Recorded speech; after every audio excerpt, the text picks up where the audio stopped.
InsyaAllah.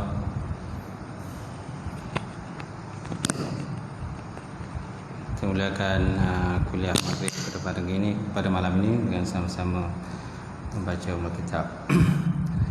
Ila hadratin Nabi Muhammadin Mustafa Rasulullah sallallahu alaihi wasallam wa ala alihi kiram wa ashabihi kiram insyaallah al-Fatihah. A'udzu billahi minasyaitonir rajim. Bismillahirrahmanirrahim. Alhamdulillahi rabbil alamin. Ar-Rahmanir Rahim. Maliki yaumiddin. Iyyaka na'budu wa iyyaka nasta'in. Ihdinas siratal mustaqim. Siratal ladzina an'amta 'alaihim ghairil maghdubi 'alaihim waladdallin. Amin. Assalamualaikum warahmatullahi wabarakatuh. Alhamdulillahillazi anzala ala abdil kitab wa lam yaj'al lahu iwaja qayyiman yunzira ba'san shadidan min ladunhu wa yubashshirul mu'minina allazina ya'maluna shalihat anna lahum ajran hasana makisina bihi abada. La ilaha illallah wahdahu la syarikalah wa asyhadu anna Muhammadan abduhu wa rasuluh. Allahumma salli wa sallim ala sayyidina wa nabiyina wa habibina wa maulana Muhammad imamil muttaqin wa qawtudul mujahidin wa ala alihi wa sahbihi ajma'in. Amma ba'd. Fa inna asdaqal hadis kitabullah wa khairal hadi hadi Muhammadin sallallahu alaihi wasallam wa syarril umuri muhdatsatuha wa kullu muhdatsatin bid'ah wa kullu bid'atin dalalah wa kullu dalalatin finnar. Qala Allah Subhanahu wa ta'ala fi kitabil azim. Ba'da auzubillahi minasyaitonir rajim. Bismillahirrahmanirrahim. Yarfa'illahu allazina amanu minkum wallazina utul ilma darajat. Maksudnya Allah Subhanahu wa ta'ala mengangkat orang-orang yang beriman dan berilmu di kalangan kamu akan beberapa derajat. Waqala Nabi sallallahu alaihi wasallam, bara islamu ghariban wa sayauru ghariban kama bada'a fatuba lil ghuraba. Islam itu bermula dalam keadaan asing dan dia akan kembali menjadi asing. Bahagialah pada orang yang asing. Nawaitu ta'alluma wa ta'lim wa tazakkura wa tazkir wa naf'a wal intifa' wal ifadata wa istifada wal hassa 'ala tamassuki bi kitabillahi wa sunnati rasulih wa du'aha ilal huda wa dalalata 'ala khairi ibtigha'a wajhillah wa mardatihi wa qurbihi wa sawabihi subhanahu wa ta'ala.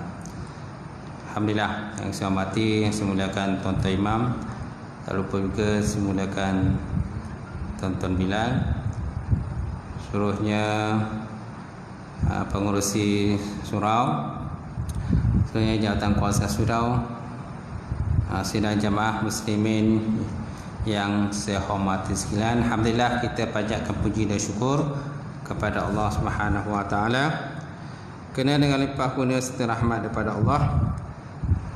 Lagi tuan-tuan, pada malam ini kita dapat bersama untuk kita menyambung kembali kuliah kita yang tertangguh disebabkan oleh COVID ni kan, PKPB lah benda semua. Jadi mudah-mudahan insya-Allah malam ini bersambung semula pengajian kita kitab hadis InsyaAllah. Hadis seorang pun tak ada kitab. Tak ada. Semua tak bawa.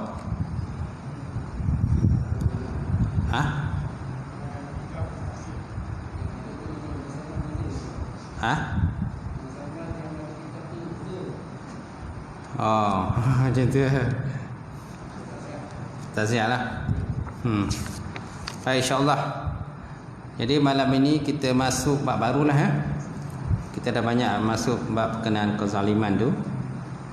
larangan daripada buat zalim. Jadi malam ini kita lihat bab baru, ta'zimil hurumatil muslimin wa bayani hukukihim wa syafaqati alaihim wa rahmatihim.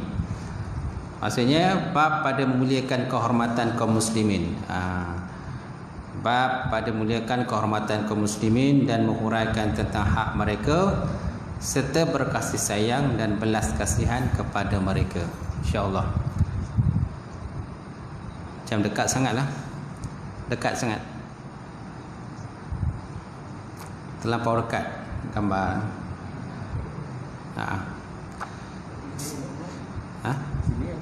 Yalah, dekat sangat. Dah. InsyaAllah. Situ okey. Boleh tak? InsyaAllah. Qala musannifun wa ta'ala wa nafa'ana bi ulumihi fi dari amin.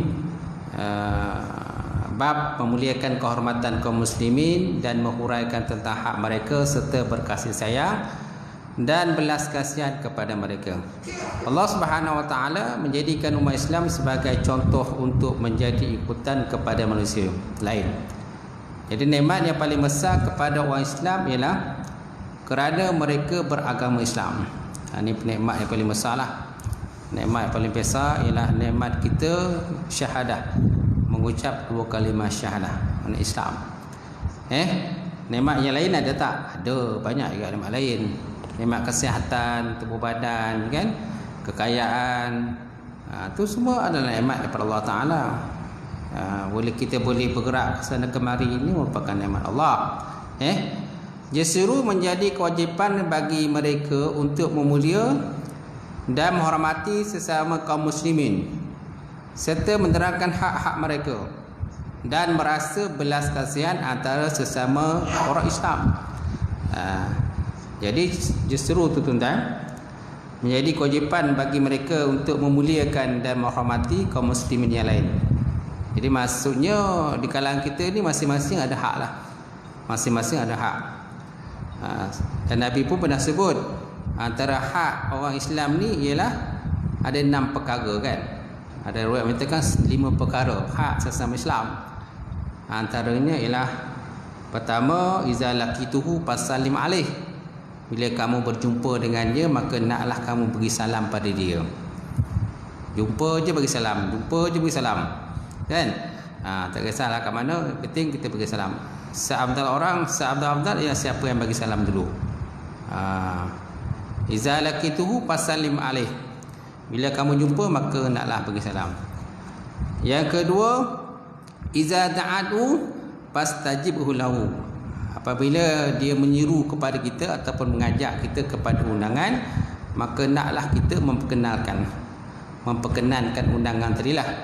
Mana kita terimalah hajat dia tadi, kita datanglah, kan, ke rumah dia ataupun ke manalah yang dia ajak tadi, kita perkenalkan. Yang kedua. Yang ketiga, apabila dia minta kita bagi nasihat, maka naklah kita bagi nasihat. Dia minta kita bagi nasihat pada dia. Mungkin, kan, kadang kita ni ada yang kadang-kadang ada silap, ada terlanjur dan sebagainya, maka kita minta sahabat kita bagi nasihat pada kita. Dan yang keempat, iaitulah apabila dia sakit, kan, apabila dia bersin, maka dia mengucapkan alhamdulillah. Tak? Maka kita ucapkan yarhamukallah. Yarhamukallah.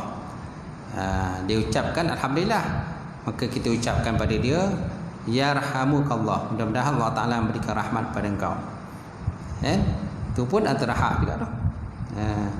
Kemudian yang kelima, apabila dia sakit, maka naklah kita ziarah dia. Dan yang keenam, apabila dia meninggal dunia, maka naklah kita semayangkan dia dan kita hantarlah ke kubur. Hantar ke kubur, kan? Ini antara hak lah. Hak kita sesama muslim. Macam tu. Baik, kita lihat semula pada hadis tadi. Tuan-tuan, tajuk tadi. Jadi justru menjadi kewajipan bagi mereka untuk memulia dan menghormati sesama kaum muslimin serta menerangkan hak-hak mereka dan merasa belas kasihan antara sesama orang Islam. hanya dengan mengikuti hukum-hukum Allah Ta'ala sahaja, maka kehidupan orang-orang Islam akan menjadi selamat sejahtera oleh Allah Ta'ala, sama ada di dunia ataupun di akhirat nanti.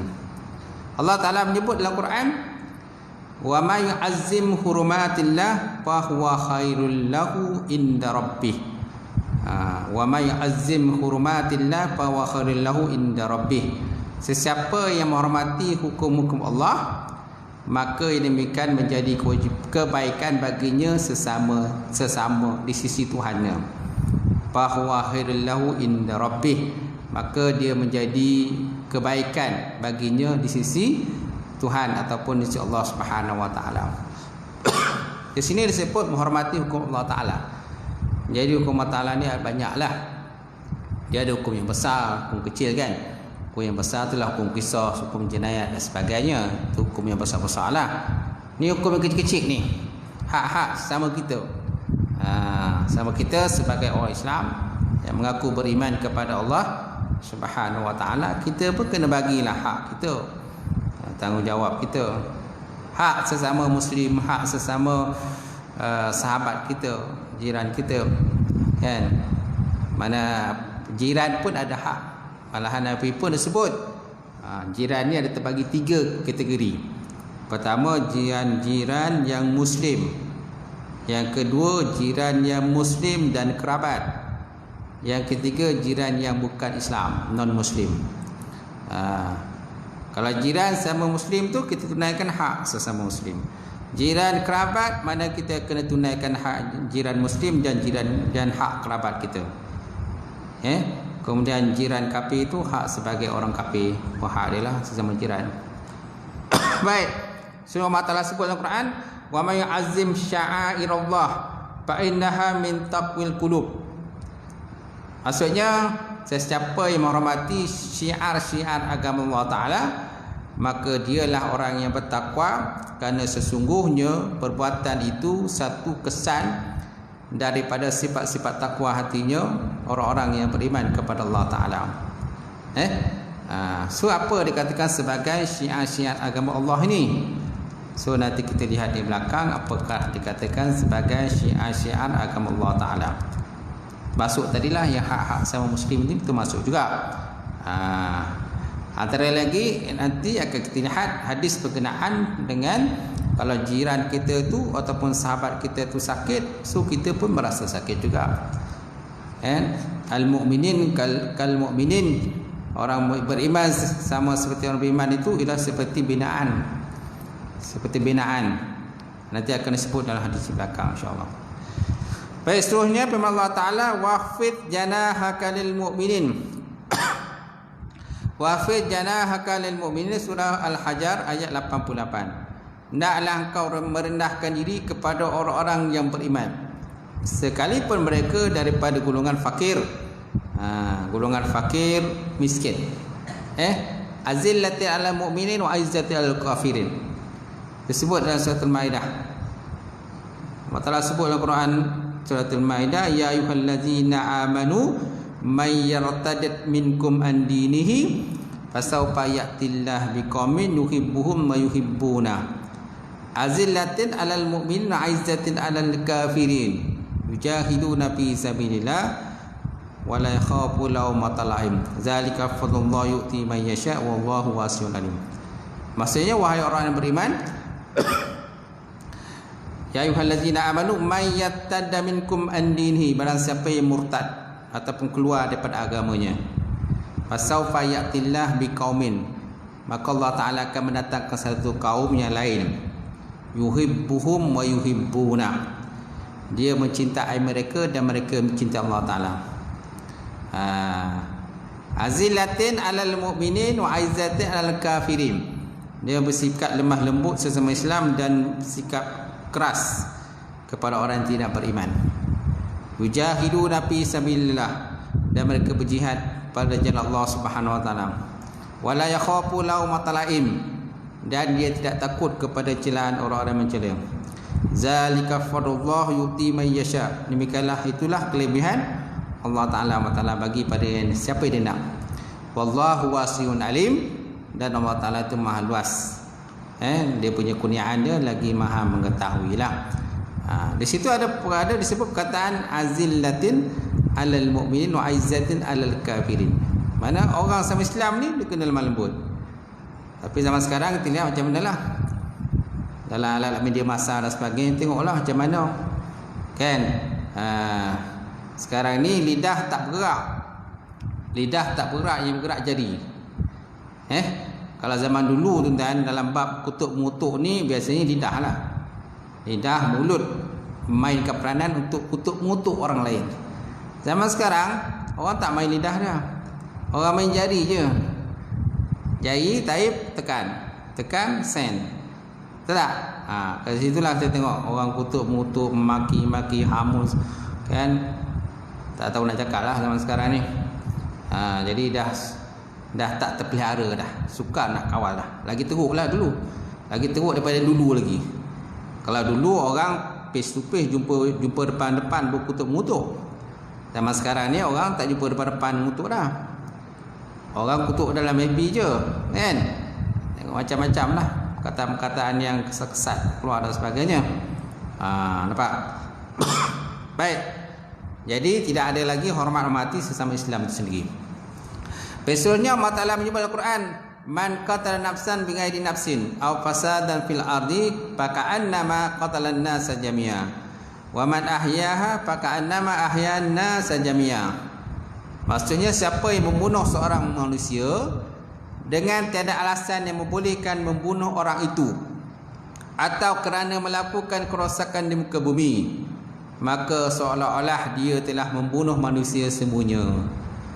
Dan sesiapa yang menjaga keselamatan hidup seorang manusia yang lain, maka seolah-olah dia menjaga keselamatan hidup manusia itu semuanya. Itulah ibaratnya. Ini ayat perbandingan lah. Disebut di sini pakaan nama, maka seolah-olah. Pakaan nama ni maksudnya seolah-olah lah. Siapa yang menghidupkan satu orang lain, maka seolah dia menghidupkan semua manusia. Siapa yang membunuh seorang orang lain, maka seolah dia membunuh semua manusia itu. Nampak? Kerana hak membunuh ni bukan hak kita. Hak untuk menarik nyawa ni bukan hak kita, tapi hak Allah Subhanahu wa ta'ala. Tapi manusia merampas hak Allah. Manusia merampas hak Allah dengan tanpa hak untuk membunuh dan menginaya ke, kan, menceroboh hak-hak orang lain. Macam itulah. Baik, seterusnya kita lihat yang pertama malam ini, hadis dalam bab ini. An Abi Musa radhiyallahu ta'ala anhu qala Rasulullah sallallahu alaihi wa ala alihi wa sahbihi wa baraka wasallam, al mu'minun lil mu'mini ka bunyani yashuddu ba'duhum ba'da wa syababaka baina asabihi, muttafaqun alaih. Hadis yang pertama kita kongsi malam ni hadis daripada Abu Musa Asy'ari. Qala berkata ia, qala Rasulullah, Nabi Muhammad SAW telah bersabda, al mu'minu lil mu'mini, perbandingan orang beriman dengan seorang beriman yang lain, kabunyani, sama seperti binaan, sama seperti binaan ataupun sebuah bangunan, yashuddu ba'duhu ba'da, yang mana bangunan tadi saling menguatkan sesama antara satu sama lain. Manusia itu seperti binaan, seperti bangunan yang kuat kukuh macam ni lah. Kalau bangunan ni kan, surau ni begitu sergam indah kan, tersegam indah tak? Jadi sebuah bangunan tu tak akan berdiri tanpa ada dia punya tiang-tiang dia, tanpa ada pintu dia, tanpa itu, tanpa ini dan sebagainya. Betul tak tuan? Jadi setiap itu kuat menguatkan di antara satu sama lain. Nampak? Tapi yang paling kuat tu dia punya asas tu. Asas dia tu yang paling kuat. Kalau asas dia tak kuat, habislah bangunan pun tak kuat. Kalau bawah tu beam dia tu kuat kan, bawah dia kuat, insya-Allah lain pun jadi kuatlah. Angin kuat macam mana, puting beliung macam mana dan sebagainya, dia tak akan gebah, dia tak akan terbang dan sebagainya. Tapi kalau dia punya bawah tak kuat, habis. Angin sikit pun dah habis. roboh dan sebagainya. Jadi manusia pun begitu jugalah. Kita menguatkan di antara satu sama lain. Memanglah orang kata ustaz zaman sekarang ni tak boleh kita nak elakkan permusuhan di kalangan manusia. Akhir zaman ustaz. Memanglah kan. Memang kita tak boleh nak elakkanlah permusuhan manusia ni. Dan syaitan pun dah janji dah memang dia nak sesatkan manusia ni. Dan dia kalau boleh memang nak laga-lagakan manusia supaya manusia ni boleh bergaduh-gaduh, berbalah-balah dan sebagainya. Dan manusia yang pertama sekali yang mati dibunuh iaitulah si Qabil. Si Qabil yang dibunuh, si Habil yang telah pun dibunuh oleh abangnya si Qabil. Abangnya Qabil kan, adiknya Habil. Itulah sejarah pembunuhan manusia yang pertama dalam dunia. Itu. Lepas tu berlanjutan sampailah hari kiamat lah. Nampak tak? Selagi mana tak kiamat, selagi itu akan ada perbalahan, pergaduhan dan sebagainya. Cuma walaupun pergaduhan-perbalahan tetap ada, kita cubalah mengurangkan pergaduhan-perbalahan itu. Kita carilah titik-titik persamaan yang boleh kita bersama. Walaupun masing-masing ada mempunyai pahaman-pahaman kan, fikiran-fikiran, fikrah-fikrah sendiri dan sebagainya. Selagi mana kita berpegang dengan Al-Quran, As-Sunnah, kemudian kita pakai ijma' ulama, qiyas dan sebagainya. Kalau kita dalam konteks di Malaysia ni kita pegang tu. Selagi itu insya-Allah kita tak akan bergaduh lah, tak apalah. Dan kita tak benar kalau pahaman-pahaman luar ni masuk. Bila pahaman-pahaman luar masuk tu yang jadi bergaduh. Seterusnya tuan-tuan, wasyababaka baina asabihi, dan baginda menjalinkan antara dua jarinya. Wasyabaka baina asabihi. Nabi menjalinkan antara jari-jari baginda Rasulullah sallallahu alaihi wasallam. Ni nak menunjukkan pada kuatnya ukhuwah kan, ukhuwah hubungan sesama Islam itu nah. Sebabnya kalau Islam ni kalau bergaduh, berbalah dan sebagainya, mesti ada sikap untuk kita berlapang dada, kemudian memaafkan di antara satu sama lain. Kalau tidak ada memaafkan selamanya, akan ada sikap kan benci-membenci di antara satu, sampai bila pun tak akan selesai, betul-betul. Hadis riwayat Bukhari dan Muslim. So apakah pengajaran pada hari ini?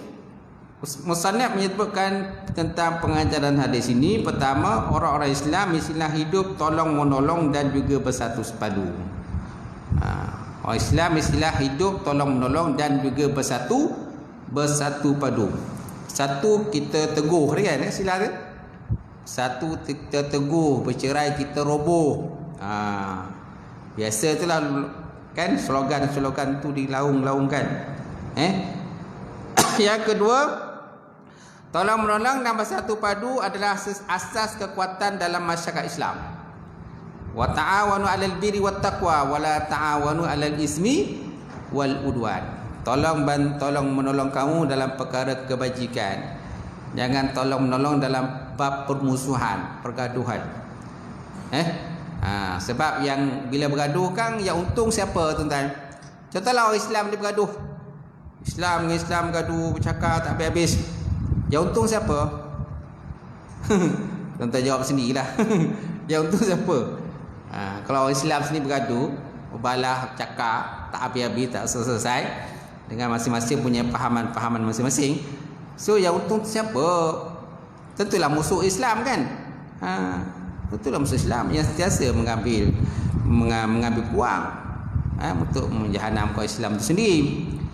Yang kedua, hadis ini membuat perumpamaan untuk mendorong orang yang beriman supaya membudayakan sikap tolong menolong, bantu-membantu sesama mereka.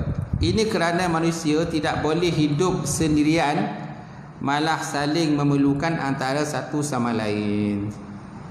Kita tak boleh hidup seorang-seorang. Betul tak? Tak boleh hidup seorang. Mesti kita hidup dalam masyarakat. Habis ada kitab menyebutkan, Ustaz, boleh kita duduk seorang-seorang bila? Itu kalau seandainya berlaku kerosakan dalam masyarakat. dalam masyarakat teruk sangat rosak, masa tu bolehlah kita mengasingkan diri, beruzlah, beruzlah ke mana-mana dan sebagainya untuk kita mengasingkan diri daripada masyarakat yang rosak. Tapi kalau seandainya kita boleh ke depan, keluar, ada hadis menyebutkan bahawa barang siapa yang menegakkan ma'ruf nahi munkar dan dia bercampur dengan masyarakat, barang siapa yang bercampur dengan masyarakat dan dia menahan diri daripada disakiti oleh masyarakat tadi, maka lebih baik bagi dia daripada dia tak campur dengan masyarakat dan dia tak tahan daripada disakiti oleh masyarakat itu. Tapi kalau kita rasa tak sanggup untuk campur dengan masyarakat yang rosak, boleh kita mengasingkan diri, beruzlah. Dalam kitab-kitab tasawuf pun ada sebut itu. Tapi kalau kita boleh turun padang, dah gelak turun padang. Tak boleh pergi seseorang, pergi berjemaah ramai-ramai. Daripada satu tempat untuk berdakwah, mengajak kita manusia kepada agama Allah Subhanahu wa taala. Baik. Kemudian seperti sebuah bangunan yang bahagian-bahagiannya saling menguat dan melengkapkan antara satu sama lain. Walaupun kedudukan mereka berbeza dan peranan juga berbeza, tetapi perbezaan itu adalah berdasarkan kepada persediaan di dalam masing-masing, atau keupayaan dan keistimewaan yang dikurniakan oleh Allah Subhanahu wa taala. Jadi masing-masing ada kekuatan masing-masing. Cuma kita bergerak saja berjemaah lebih baik dari kita bergerak seorang diri. Kerana Nabi pun ada sebut al-jama'atu rahmah. Al-jama'atu rahmah. Jamaah itu rahmat. Sedangkan wal firqah ataupun perceraian-perceraian itu membuahkan azab. Bila kita bercerai-cerai itu azab daripada Allah Subhanahu wa taala. Sedangkan bila berjamaah itu ada rahmat daripada Allah Subhanahu wa taala. Itu daripada hadis yang Nabi sebut, dia kata pada pangkal hadis itu, barang siapa yang bersyukur kepada Allah taala, man lam yashkurul qalil lam yashkurul kasir, wa man lam yashkurul nas lam yashkurullah. Barang siapa yang tidak berterima kasih dengan pemberian sedikit, dia tidak berterima kasih dengan pemberian banyak. Barang siapa yang tidak bersyukur kepada manusia, dia tidak bersyukur kepada Allah. Sedang kemudian sambungan pada hadis itu, itulah hadis tadi. Wal jama'atu rahmah. Sedangkan berjemaah itu rahmat daripada Allah Subhanahu wa taala. Kemudian yang keempat, Islam adalah agama kemasyarakatan. Dengan arti menggalakkan umatnya hidup bermasyarakat. Setiap individu merupakan sekeping bata dalam bangunan kemasyarakatan. Dia wajib memelihara hak orang lain seperti mana haknya wajib dipelihara oleh orang lain. Nampak? Jadi macam mana kita nak orang supaya jangan ceroboh hak kita, kita pun begitu juga. Kita tak nak jangan ceroboh hak orang lain. Masing-masing mempunyai hak masing-masing, kan? Masing-masing ada dia punya batasan kehidupan masing-masing. Jangan kita ceroboh hak orang lain. Kalau kita ceroboh orang lain, maka orang pun akan ceroboh hak kita. Kan? Kita ambil barang orang, orang pun akan ambil barang kita. Satu hari nantilah. Contohnya si A mengambil barang si B. Satu hari nanti mungkin si C pula akan mengambil barang si A. Makna akan ada timbal balas ke situ. Walaupun mungkin si B tak ambil barang si A. Si A ambil barang si B. Si B belum tentu ambil barang si A. Tapi Allah Ta'ala balas maknanya si C, orang yang ketiga pula akan mengambil barang si A. Nampak tak? Akan ada timbal balas begitulah. Allah Ta'ala aturkan begitu.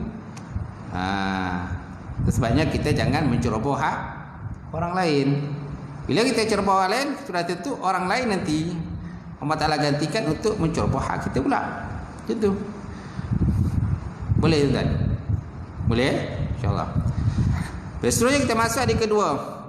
Wa anhu qala Rasulullah sallallahu alaihi wa ala alihi wa sahbihi wa baraka wa sallam, man mara fi syai'in min masajidina aw aswaqina wa mahu nablun fal yumsik aw liyaqbid ala nisaliha bikafihi ayusiba ahadan minal muslimina minha, muttafaqun alaih. Wa anhu dan daripadanya juga siapa? Abu Musa Asy'ari. Abu Musa Asy'ari ini siapa? Abu Musa Asy'ari inilah orang yang ditunjuk oleh Nabi ketika sahabat bertanya dengan Rasulullah SAW berkenaan ayat tadi, surah Al-Maidah.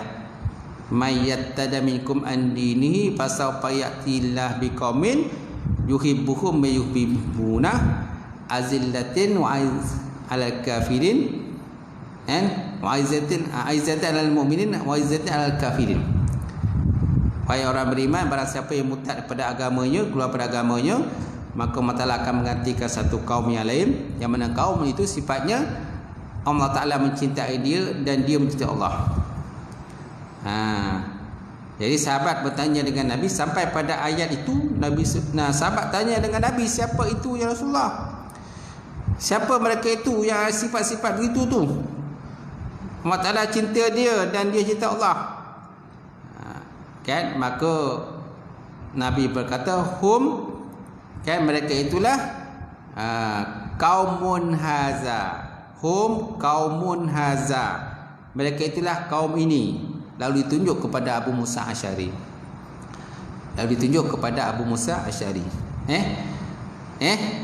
Kemudian daripada Abu Musa Asy'ari itu terus turun sampai kepada cucu dia, sampai kepada Abu Hasan Asy'ari. Abu Hasan Asy'ari itulah pengasas kepada Ahlussunnah wal Jamaah. Ahlussunnah wal Jamaah itulah Abu Hasan Asy'ari. Saya tak pasti cucu ke bawah, kemungkinan cucu yang ke-10 daripada Abu Musa Asy'ari. Baik, kita sambung semula tadi.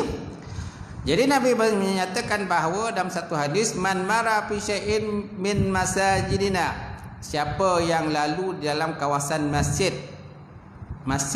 kami, au aswaqina, ataupun pasar-pasar kami, kan, wa ma'hu nablun, bersertanya itu terdapatnya anak panah.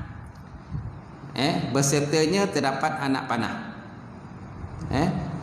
Fal yumsik, maka naklah dia memegang anak panah tersebut dengan tangannya, kan? Fal yumsik aw liyaqbid ala nisaniha bikafihi, maka naklah dia menahan ataupun dia menggenggam anak panah tadi bikafihi, dengan tapak tangan dia.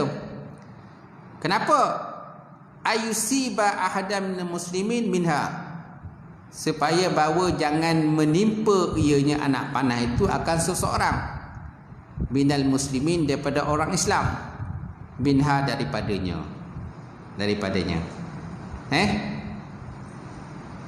Jadi hadis merupakan satu hadis peringatan kepada mana-mana di kalangan Islam ni masuk ke tempat awam. Masuk ke tempat awam dengan membawa senjata yang tajam. Contohnya anak panah lah, senjata tajam. Jadi Nabi Muhammad SAW menegur supaya bila kita masuk ke tempat awam, kita membawa benda tajam, maka hendaklah kita tutup sarung tu, tutuplah. Kalau ada sarung apa ke, tutup anak panah tu supaya jangan terkena kepada orang lain. Ni nak cerita tentang adab. Adab kita masuk di tempat awam-awam. Sama sekali kalau orang dalam situ orang beriman, orang beriman pada Allah. Jadi kita tak sepatutnya menyakiti mereka. Jangan kita sebabkan kita ni orang hebat, kita ni orang bagus, kita ahli memanah, pakar memanah dan sebagainya, Jadi kita selamba je masuk dalam kawasan awam-awam, kan? Dan anak panah kita tu terjojol macam tu, jadi boleh melukakan orang lain. Melukakan orang lain. Ini contohlah. Kalau zaman sekarang ni mungkin orang jarang menggunakan panah, orang pakai pistol senapang je. Tak? Tak kisahlah. Anak panah ke, pistol ke, senapang ke, bom ke dan sebagainya. Jadi kena ada security lah. Kan? Hendaklah diletakkan dalam sarungnya. Janganlah ditunjuk-tunjukkan pada orang. Takut nanti akan mungkin pistol tu ada peluru ke, tertembaklah. Kena pada sahabat kita dalam kawasan tersebut. Nampak? Berkenaan dengan pakai senjata ni lain pula, ada akta senjata kan. Tak boleh kita sedih-sedihkan senjata kita masuk dalam kawasan awam. Tidak, kena tangkap ke. Dahlah kalau kita ni tugas kita ni polis ke. Kalau polis ni memanglah tugas ni macam tu, dia dibenarkan bawa senjata. Macam kita orang awam ni kan tak dibenarkan bawa senjata masuk dalam kawasan awam. Baik, jadi kena ada adab kita. Adab kita masuk dalam kawasan awam. Baik. Saya lihat semula terjemahan dia daripada Abu Musa Asy'ari radhiyallahu ta'ala anhu, katanya Rasulullah SAW bersabda, sesiapa yang lalu dalam kawasan masjid atau pasar kami dengan membawa panah, maka hendaklah dia memegang ataupun menutup mata panah itu dengan tangannya, kerana ditakuti terkena salah seorang daripada kaum muslimin yang lain dengan anak panah tersebut. Benda ni nampak simple kan? Tapi kalau dah terkena sahabat kita macam mana? Kan aku tak bergaduh kan? Silap bulan maka bergaduh je. Ini benda tajam. Tajam, boleh luka kan? Baik. Apakah penjelasan pada hari ini? Pertama, setiap orang Islam hendaklah memastikan dirinya tidak menjadi ancaman kepada orang Islam yang lain. Setiap orang Islam hendaklah memastikan dirinya bukan menjadi ancaman kepada orang Islam yang lain. Tak boleh kita memberi ancaman pada orang Islam yang lain. Kedua, setiap orang Islam mestilah tidak menyakiti orang Islam yang lain dengan apa-apa cara sekalipun. Dengan apa cara sekalipun, kita janganlah kita menyakiti sahabat-sahabat kita, saudara kita sama Islam. Kan, hatta sekalipun dengan kita menggunakan tulisan ke, kita menaip saja dalam FB ke, dalam Instagram ke, apa benda ke, kita live lah dalam WhatsApp dan sebagainya, sudah itu akan menyakitkan sahabat-sahabat kita yang lain. Cuma kalau benda tu memang salah, kita tegurlah secara berhikmah. Kita tegurlah secara berhikmah. Tak bolehlah kalau benda tu dah salah kita biarkan, tak boleh. Kemungkaran tu kita dah tahu dah, kemungkaran ada berlaku dalam taman kita lah. Contohlah, ada kemungkaran, ada khalwat yang berlaku dalam taman kita. Yang kita tahu dalam rumah tu ada khalwat, lelaki perempuan tanpa muhrim duduk dalam tu 2 orang. Adakah kita duduk diam saja ya? Tak boleh, kita tak boleh tangkap Ustaz. Tak boleh tegur. Kita tak boleh menyakiti sahabat kita yang lain. Boleh ke macam tu? Kita tak boleh menyakiti sahabat kita yang lain. Biarlah dia buat. Boleh ke? Tak boleh ya. Benda salah tetap salah, betul tak? Benda salah kita tak boleh biarkan. Mestilah, tapi dalam konteks menegur tu lah, cara menegur tu lah, hendaklah secara berhikmah,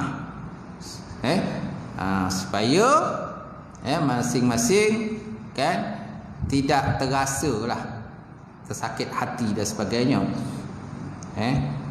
Kemudian yang ketiga adalah menjadi kewajipan setiap muslim untuk menjaga keamanan dan keselamatan orang Islam yang lain. Ini wajib kewajipan. Wajib bagi kita jaga keamanan dan keselamatan orang Islam yang lain. Wajib kita jaga. Apalagi kalau tempat tu adanya berlakunya pecah rumah. Betul tak? Kalau kawasan kita ada pecah rumah ataupun kecurian, kehilangan harta benda dan sebagainya. So mana kita wujudkan satu tim, wujudkan satu tim kan untuk keselamatan. Ni ada tim SRS kan banyak taman ada SRS kan, round kan. Ni kopi ni tak tahulah ada round tak ada round. Okay. Kemudian yang keempat, hadis ini menunjukkan sifat penyayang Nabi kita Nabi Muhammad sallallahu alaihi wa ala alihi wasallam kepada umatnya dengan sentiasa menitik beratkan keselamatan mereka. Tu orang kata sifat prihatin.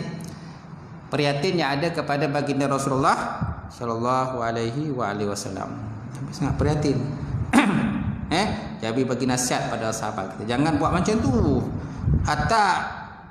Hatta mata panah sekalipun jangan ditunjukkan kepada sahabat kita. Bila bawa panah dalam kawasan orang awam, dalam masjid, kita bawa panah, jangan kita menyakitkan sahabat kita, akan menyebabkan luka dan sebagainya.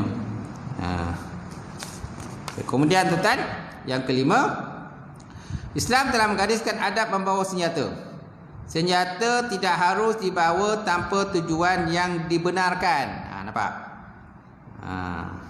Senjata tak harus dibawa ke mana-mana tanpa yang dibenarkan. Kita bukannya di tempat cowboy, ataupun kita bukannya di zon perang. Kalau zon perang lainlah, senjata memang kena ada kan, sentiasa kan kita zon perang. Kita bukan kat zon perang. Kita bukan nak kata zaman cowboy punya. Kalau zaman cowboy tengoklah, napang pistol dia kan, klik baru buat pistol. Kan tengok naik kuda. Naik kuda asyik tembak sentiasa berlaku. Kalau cowboy je tengoklah, kan dia punya nyawa manusia ni tak ada harga je. Tak ada harga, dia tembak je tu je. Tak kena kat dia pam tembak. Tak kena kat dia tembak pam je tu. Dia tak ada belah kasihan langsung. Macam tu. Kita bukan hidup zaman cowboy. Kita bukan hidup zaman kata yang dalam peperangan. Kita aman sentiasa setakat ni. Tapi akan datang tak tahulah kan. Macam tu. Faham tuan Jadi Islam telah menggariskan adab membawa senjata. Senjata tidak harus dibawa tanpa tujuan yang dibenarkan. Lebih-lebih lagi dengan tujuan menakut-nakutkan orang lain atau menguasai mereka. Okey. Hadis yang ketiga insya-Allah sekali lagi. Wa an Nu'man bin Bashir radhiyallahu ta'ala anhuma qala Rasulullah sallallahu alaihi wasallam mathalul mu'minina fi tawaddihim wa tarahumihim wa ta'atufihim masalul jasadil wahid ijassaska minhu udun tada'alahu sayyidul jasad bisahari wal humma muttafaqun alaih. Hadis yang ketiga diterima daripada Nu'man bin Bashir radhiyallahu ta'ala anhuma telah meredha mengatakan keduanya, Nu'man dan juga Bashir. Qala berkata ia, qala Rasulullah sallallahu alaihi wasallam, telah bersabda Nabi Muhammad sallallahu alaihi wasallam, masalul mu'minina fi tawaddihim, perumpamaan orang beriman tu dalam bab berkasih sayang. Tawaddihim mana berkasih sayang. Wa tarahumihim, dan dalam bab belas kasihan. Wa ta'atufihim, dan dalam bab berlemah lembut. Masalul jasadil wahid, diperbakar seperti satu batang tubuh. Diperbakar seperti satu batang tubuh. Izastaska minhu udun, apabila salah satu anggota itu mengeluh sakit, ataupun apabila sakitlah daripadanya satu anggota. Izastaska minhu udun, apabila sakitlah salah satu anggota, tada'a lahu sa'ilal jasad, nah saya sakitlah akan sekalian tubuh badannya. Sakitlah sekalian tubuh badannya. Bisahari, dengan sebab tidak dapat tidur, kan, wal humma, dan merasa demam. Dengan sebab tak dapat tidur dan juga humma ni maksudnya demam panas kan. Ni pun ayat dalam bentuk majas ataupun perumpamaan. Banyak hadis dalam Quran pun banyak ayat berkenaan dengan perumpamaan. Masalul mu'min, perumpamaan ataupun seumpama, seperbandingan. Orang beriman itu dalam bab berkasih sayang, belas kasihan, lemah lembut, kan, berlemah lembut di antara sesama Islam itu dia membakar seperti satu batang tubuh. Bila sakit satu anggota, maka sakitlah anggota yang lain. Macam mana kalau tangan kita sakit? Jari kita sakit, jari aja tuan-tuan tercucuk duri kan. Jari kita tercucuk duri kan. Apa perasaan kita punya badan tu? Sakit tak? Sakit. Dia punya sakit tu, apalagi kalau sampai orang kata menanah-nanah kan. Menanah-nanah, dia punya berdonyut-donyut tu tuan-tuan, satu batang tubuh berdonyut. Tak boleh kita nak tidur kan. Lutut tuan-tuan tu lah sekali terkehel tu. Ataupun lutut tuan-tuan tu kenapa? Kalau lutut biasa apa? Sakit lutut kan, susah nak bergerak. Jadi dia akan tarik semua urat kita lah sampai perotak kita, sakit lah kan. Nak bergerak pun susah. Macam itulah. Itulah orang beriman tu, macam itulah satu batang tubuh. Satu batang tubuh, bila sakit satu anggota, maka sakit yang lain. Bila sakit sahabat kita, sakit jugalah kita. Tapi banyak kalau kita ni, sahabat kita kalau sakit, kita tak tahu je. Bila dia tak sakit, pokoknya pula lah kita datang jumpa dia, minta bantuan, tak tolong. Bila dia sakit, tak tahu je.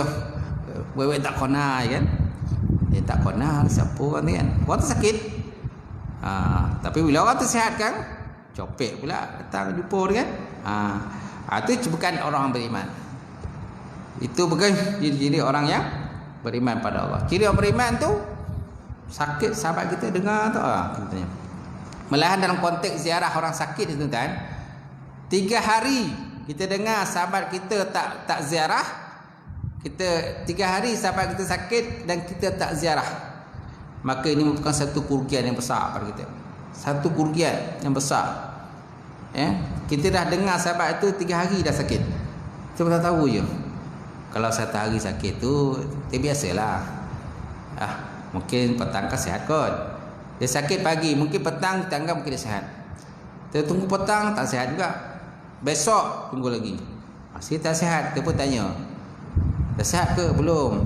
Tanya lagi, besok lagi tak sihat lagi. Dah wajib dah kita ziarah tu. Dah wajib dah kita ziarah. Ini orang tu dah terlantar ke hospital dah, sebulan 2 bulan terlantar. Bukan tak tahu pun, tahu dia sakit, kita tak tahu je. Sampailah dia meninggal dunia. Dia dah meninggal dunia, barulah nak pergi ziarah. Nampak? Kerugian dah pada kita. Sepatutnya waktu dia sakit itulah kita dah ziarah dia, tengok dia. Cuma adab ziarah orang sakit ni jangan lama-lama. Sebuah kitab, adab ziarah orang sakit jangan lama-lama. Sebab apa? Dia akan memberatkan dia pula. Dia lah sakit, kita ziarah pula lama-lama, menyusahkan dia. Jadi kita datang sekejap. Apalagi kalau hospital memang tak bagi ziarah lama-lama kan. Terus baliklah. Yang penting kita dah doakan pada dia supaya dia cepat sembuh. Baik tuan-tuan. Baik, apakah perjalanan hadis ini? Pertama, hubungan antara seorang Islam yang dengan lainnya diibaratkan satu batang tubuh. Yang kedua, orang Islam hendaklah mengambil berat dan menolong saudara seagamanya jika mereka ditimpa apa-apa kesusahan. Jika ada saudara kita yang ditimpa segala kesusahan, kita bagilah. Hatta kalau orang di Syria ke, anak-anak yang susah-susah di Syria, musim sejuk dan sebagainya kan, kita bagilah semangat. Ustaz boleh percaya ke ni Ustaz? Ada juga tanya tu, boleh percaya ke yang kutip-kutip sumbangan ni?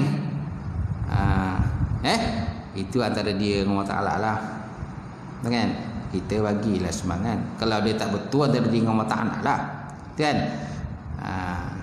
Kita minta supaya betul lah. Mana sumbangan kita tu sampailah pada orang yang berhak menerima sumbangan di luar negara tu. Kan banyak sekarang ni kan, orang buat hebahan-hebahan dalam radio ke, dalam TV ke, minta sumbangan tu dan sebagainya. Ada juga kadang orang mau petikai kan, boleh percaya ke tak boleh percaya. Masalah percaya tak percaya itu antara diri dengan Allah Ta'ala lah. Kan? Kita penting kita bagilah sumbangan. Harap-harap sumbangan itu sampailah kepada orang-orang yang sepatutnya sampai menerima sumbangan kita itu. Baik, nombor tiga, tolong menolong dan belas kasihan adalah ciri-ciri sifat kemuliaan orang Islam. Yang keempat, apabila semua anggota masyarakat memiliki sifat kasih sayang dan bekerjasama, akan lahirnya antara mereka perasaan yang sama di waktu sedih ataupun gembira. Nampak? Jika ada sifat toleransi sayang menyayang itu, maka insya-Allah kalau sahabat kita sedih, kita pun sedih. Sahabat kita gembira, kita pun gembira. Kan ada lahir perasaan macam itulah. Jika salah seorang ditimpa kesedihan, maka semuanya turut bersedih. Dan jika salah seorang mendapat nikmat, semuanya turut akan bergembira. Itu yang kita naklah. Boleh tuan-tuan? InsyaAllah. Itulah sekadarnya 3 hadis tentang beberapa ayat Quran tadi. Dan hadir-hadir kita berkongsi malam ini insyaAllah dengan mukadimah kita, penyambungan hadir kita punya kuliah sebenarnya ini. Mudah-mudahan kita sebanyak akan dapat memantapkan akhlak kita, keilmuan kita insyaAllah untuk kita beramal. Wallahu a'lam bissawab wa ilaihi. Saya buka soalan. Ada soalan tak? Ada pertanyaan? Ada?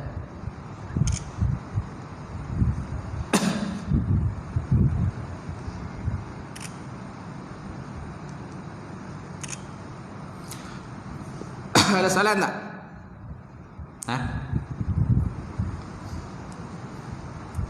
Ada ke?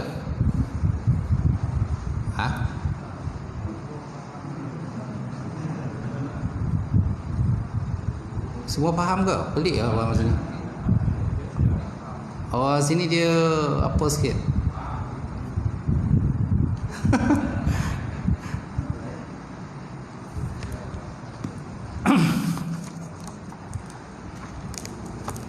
Habis ya? Tak ada soalan insya-Allah. Auzubillahi minasyaitonir rajim. Bismillahirrahmanirrahim. Alhamdulillahirabbil alamin wassalatu wassalamu ala asyrofil mursalin wa ala alihi washabbihi ajmain. Allahumma zidna ilman nafi'a wa yaqina as-sadiqa ma'alam taqabbala rizqan halalan mubarakatan katsira wasiyana fatai alim nawlala qulubana bi nuri ma'rifataka wa aftahna naqulu arifin. Allahumma faqina fidin, Allahumma faqina fidin. Allahumma ja'al hadza jam'an marhuma wa tafarruqana min ba'di tafarruqil ma'suma. Rabbana atina fid dunya hasanah wa fil akhirati hasanah wa qina azabannar. Subhana rabbika rabbil izzati amma yasifun wa salamun alal mursalin walhamdulillahi rabbil alamin. Taqabbalallahu minkum wa minkum taqabbal ya karim.